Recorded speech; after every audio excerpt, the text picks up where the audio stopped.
ఈ press conference తర్వాత గోషామహల్ అట్లానే నాంపల్లి ఈ 2 నియోజకవర్గాల పర్యటన కూడా ఉంది. కాకపోతే ఆ అంశాలను కూడా జోడించి చెప్పేటటువంటి ప్రయత్నం నేను ఇక్కడ చేస్తాను. ప్రధానంగా మనందరికీ తెలుసు, హైదరాబాద్ మహానగరం అంటే తెలంగాణ గుండెకాయ. హైదరాబాద్ కోసం ఉద్యమించడం జరిగింది. ఆనాడు హైదరాబాద్ లేకుండా తెలంగాణ ఇస్తామని చెప్తే కూడా దానికి ఒప్పుకోకుండా తెలంగాణ వాదులందరం కూడా ఎట్టి పరిస్థితుల్లో హైదరాబాద్ని విడిచేదే లేదు, తెలంగాణ అంటేనే హైదరాబాద్, హైదరాబాద్ అంటేనే తెలంగాణ అని చెప్పి పట్టుబట్టి కొట్లాడి హైదరాబాద్ సహితంగా ఉన్నటువంటి తెలంగాణ రాష్ట్రాన్ని సాధించుకోవడం జరిగింది. ఆ తర్వాత హైదరాబాద్ ఎప్పటికైనా గ్రోత్ ఇంజన్గా ఉంది. ఆ హైదరాబాద్ ఇంకా పెద్ద ఎత్తున అభివృద్ధి చెందడానికి అనేక కార్యక్రమాలు గత 10 సంవత్సరాల కాలంలో చేసుకోవడం జరిగింది. డెఫినెట్గా ఉమ్మడి ఆంధ్రప్రదేశ్ కన్నా బెటర్గా హైదరాబాద్లో కేసీఆర్ గారి నేతృత్వంలో కార్యక్రమాలు జరుపుకున్నాం. కానీ మరి అనేక అంశాలు కూడా ఉన్నాయి, ఇంకా కూడా ముందుకు తీసుకెళ్లాల్సినటువంటి అంశాలు. పైగా హైదరాబాద్ అంటే ఇప్పుడు విలీనం చేసినటువంటి 27 మున్సిపాలిటీలను కలుపుకుంటే 1 కోటి మంది పైచిలకు ఉండేటటువంటి నివాసం ఉండేటటువంటి ప్రాంతంగా ఇప్పుడు హైదరాబాద్ అయ్యింది. మరి గవర్నమెంట్ 27 మున్సిపాలిటీలను అడిషనల్గా కలిపినప్పుడు అంతమందికి 1 కోటి మందికి వసతులు ఉన్నాయన్న విషయాన్ని మాత్రం విస్మరించారు. అంటే ఎగ్జాంపుల్, ఒక చిన్న ఎగ్జాంపుల్, ముందు హైదరాబాద్ మహానగరంలో 7,700 పైచిలకు ఆర్టీసీ బస్సులు ఉండేవి, సిటీ బస్సు. ఇప్పుడు ఫ్రీ బస్సు వేసి 3,500కు వాటిని తగ్గించారు. 3,500 బస్సులకు తగ్గించి ఇంకా 27 మున్సిపాలిటీని ఇందులో విలీనం చేసిండ్రు. అంటే ఒక సామాన్య మనిషి శివారు మున్సిపాలిటీస్లో ఉన్నటువంటి వాళ్ళు కోర్ హైదరాబాద్కు వచ్చి పనిచేసుకోవాలనుకునే వాళ్లకు రవాణా సౌకర్యం ఎక్కడుంది అనేది మనం ఒకసారి ఆలోచించాలి. ఎట్ ద సేమ్ టైం మనం 1 కోటి మంది ఉంటే మనం ఉన్నదానికన్నా ఎక్కువ, దాదాపు నాకు తెలిసిన పాత ఫిగరే 80 లక్షల వరకు వాహనాలు ఉన్నాయి హైదరాబాద్లో.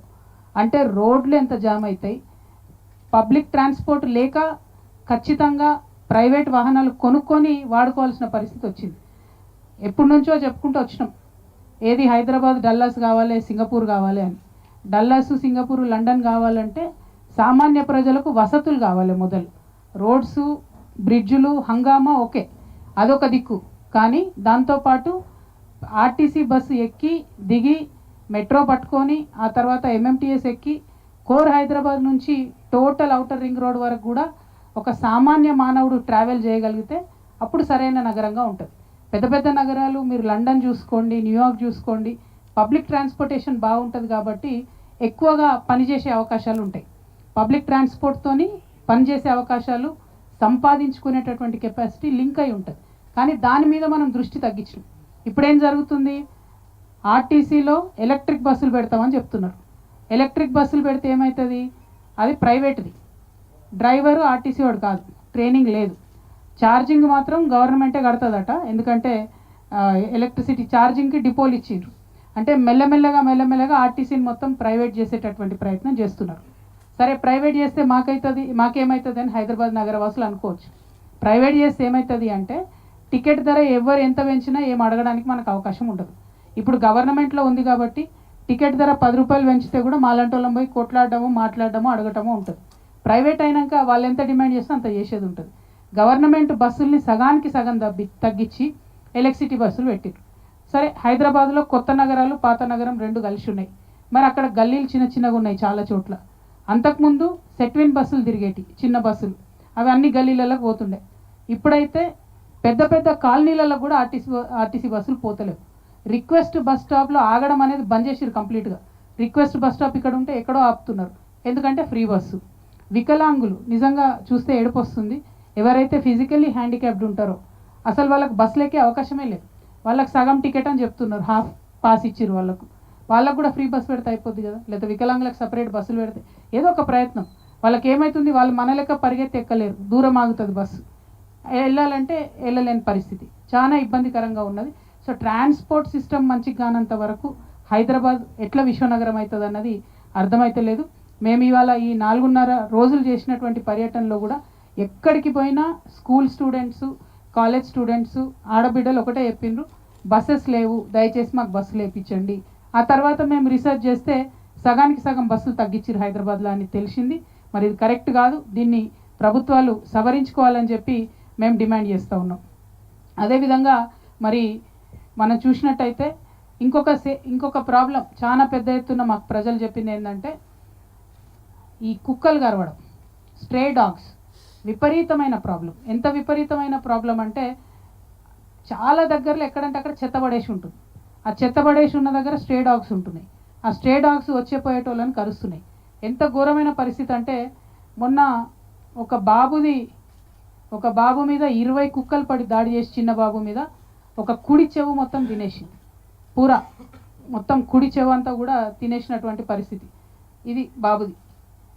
ఇందులో గమ్మత్ ఏంటంటే 2022లో, ఇది అఫీషియల్ డేటా నేను చెప్పేది, 2022లో 92,924 కేసులు కుక్కలు కరిచింది. ఈ 2024లో 1,21,997 అంటే ఆల్మోస్ట్ 30,000 పైచిలకు పెరిగినాయి కేసులు, అంతేనా? 30,000 దాకా పెరిగినాయి దాదాపుగా. ఎందుకు పెరిగినాయి? 31% ఇంక్రీజ్ ఉంది. ఇది ఎందుకుంది అని అంటే ఈ కుక్కలను స్టెరిలైజ్ చేయడానికి వాడేటటువంటి వ్యాక్సిన్లు, మెడిసిన్లు, వాటికి వచ్చిన బడ్జెట్ని సద్వినియోగం చేసుకోలేదు ఎక్కడా కూడా. దాంతో ఏమవుతున్నాయి, స్ట్రే డాగ్స్ సంఖ్య పెరుగుతుంది. వాటికి ఎక్కడ షెల్టర్స్ కడతలేము, వాటిని తీసుకుపోయి ఏమి చేయాలంటే చేయలేని పరిస్థితి, ఎక్కడ పార్కులు లేనటువంటి పరిస్థితి. కాబట్టి అవి ఆ చెత్తబుట్టల మీద బతికే పరిస్థితి, తద్వారా ప్రజలకు ఇబ్బంది అవుతున్నటువంటి పరిస్థితి. మరి దీన్ని ఎట్లా సవరించుకోవాలో దయచేసి మనం ఆలోచన చేసుకోవాలి. దీంతో చాలా ఇబ్బంది అవుతుందని చాలా చోట్ల కూడా ప్రజలు చెప్పడం జరిగింది. ఇది అయిపోయిన తర్వాత ఇంకొకటి, చాలా కాలనీ వాసులు మాకు మెసేజ్లు చేస్తున్నది, పెడుతున్నది ఏంటి అంటే ఎక్కడైతే వయసు మళ్ళిన వాళ్ళు లేకపోతే ఒంటరిగా ఉండే వాళ్ళు ఉంటే అవి టార్గెటెడ్గా హత్యలు చేయడము, దోపిడీలు చేయడం అనేది పెరిగిపోయింది. ఈ లాస్ట్ 2 ఇయర్స్లో అయితే మరీ దారుణంగా క్రైమ్ పెరిగిపోయింది, especially on old age people. దీన్ని ఖచ్చితంగా ప్రభుత్వం ప్రత్యేక దృష్టి పెట్టాలి. మీరు పెట్రోలింగ్ చేస్తారా, ఏం చేస్తారా, ఏందన్నా చెప్పాలి. మేము చిన్నగా ఉన్నప్పుడైతే నాకు గుర్తుంది, కాలనీ అసోసియేషన్స్ వాళ్ళని, అపార్ట్మెంట్ అసోసియేషన్ వాళ్ళని, బస్తీ కమిటీలని అందరినీ సిటిజన్ పోలీస్ అని చెప్పి ఒక క్యాంపెయినింగ్ ఉండేది. అదైతే ఇప్పుడు లేనే లేదు, బందే పెట్టిరు కంప్లీట్గా. అది ఉంటే కొంచెం పోలీసు వాళ్ళతో రిలేషన్ ఉండడము, భయం ఉండడము, ఒక భక్తి ఉండడము, క్రైమ్ తగ్గడం అన్నది జరుగుతుంది. అది లేకపోవడం అన్నది చాలా పెద్ద ఇష్యూ అవుతుంది. ఇంకొకటి చాలామంది మాకు చెప్పింది ఏంటంటే డ్రగ్స్. ఈ చెత్త బుట్టలు ఉండి ఆ గల్లీలలో ఎక్కడెక్కడైతే పోవడానికి వీల్లేని పరిస్థితి ఉంటుందో అక్కడ మొత్తం కూడా డ్రగ్స్ తీసుకొని ఆడపిల్లల మీద మరి ఎటుపడితే అటు బిహేవ్ చేస్తున్నటువంటి పరిస్థితి కనబడుతున్నది. మరి డ్రగ్స్ తీసుకునే ఏరియాస్ ఎక్కడెక్కడ ఉన్నాయని స్పష్టంగా ప్రభుత్వాలకు తెలుసు, చాలా స్పష్టంగా క్లియర్ ఉన్న ఏరియా, కానీ దాని దగ్గరకు పోలీసులు పోతలేరు. ఎందుకు పోతలేరు అన్నది అర్థమవుతలేదు. నిన్న మేము లంగర్ హౌస్ దగ్గర గాంధీ బాపు ఘాటుకు పోతే అక్కడ స్థానికులందరూ చెప్పారు, ఈ బాపు ఘాటు ఓన్లీ 2 రోజులు వాడతారు, జయంతి రోజు బాపుది, వర్ధంతి రోజు. మిగతా అన్ని రోజులు మాత్రం కంప్లీట్గా డ్రగ్స్ తీసుకునే వాళ్ళకి అడ్డాగా బాపు ఘాట్ మారిపోయింది. మరి ఆ ఏరియాని ఎందుకు పట్టించుకుంటలేరు? బాపు ఘాట్ను కూడా కనీసం రక్షించుకోలేకపోతే ఎట్లా? దీని విషయం ప్రభుత్వం తప్పకుండా ఆలోచన చేయాలని చెప్పి నేను డిమాండ్ చేస్తూ ఉన్నాను.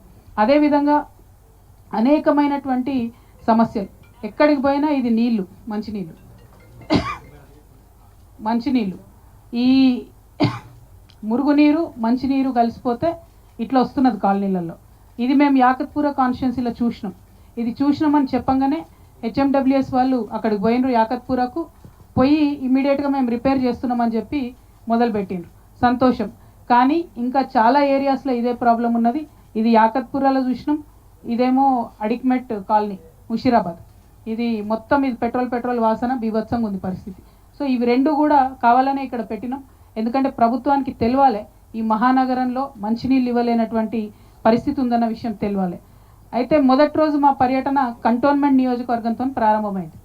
మేము ముందు రోజు షెడ్యూల్ ఇచ్చినాం, దాని ప్రకారం రసూల్పుర బస్తీకి పోతామని చెప్పినాం.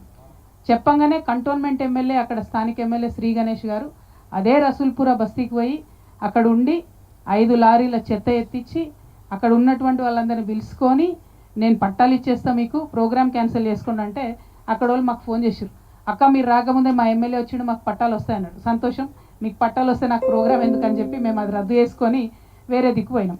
ఆ తర్వాత అన్నానగర్ బస్తీవాసుల దగ్గరికి, అట్లానే బోయిన్పల్లి ప్రభుత్వ పాఠశాల, అట్లానే రామన్నకుంట అనేటటువంటి చెరువును సందర్శించినాం.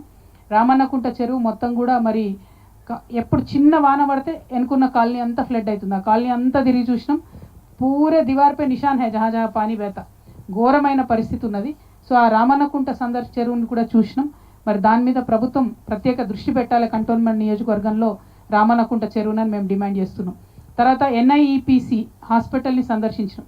అంటే ఇదివరకు ఇన్స్టిట్యూట్ ఆఫ్ మెంటల్ హెల్త్ అనేది ఇది కేంద్ర ప్రభుత్వం నడిపించేటటువంటి సంస్థ. ఎవరైతే పిల్లలకు ఆటిజం ఉంటుందో, ప్రత్యేకమైన పరిస్థితులు ఉంటుందో వాళ్ళ కోసం కేంద్ర ప్రభుత్వం నడిపించేటటువంటి సంస్థ. చాలా అద్భుతంగా ఉంది. దీన్ని ప్రతి జిల్లాలో పెట్టేటట్టుగా మన బీజేపీ ఎంపీలు ప్రయత్నం చేయాలని చెప్పి నేను డిమాండ్ చేస్తున్నా. వాళ్ళు చేస్తున్నటువంటి సేవలు అద్భుతంగా ఉన్నాయి. వాళ్ళు ఎక్కడికంటే అక్కడికి వచ్చి సేవలు చేస్తున్నారు.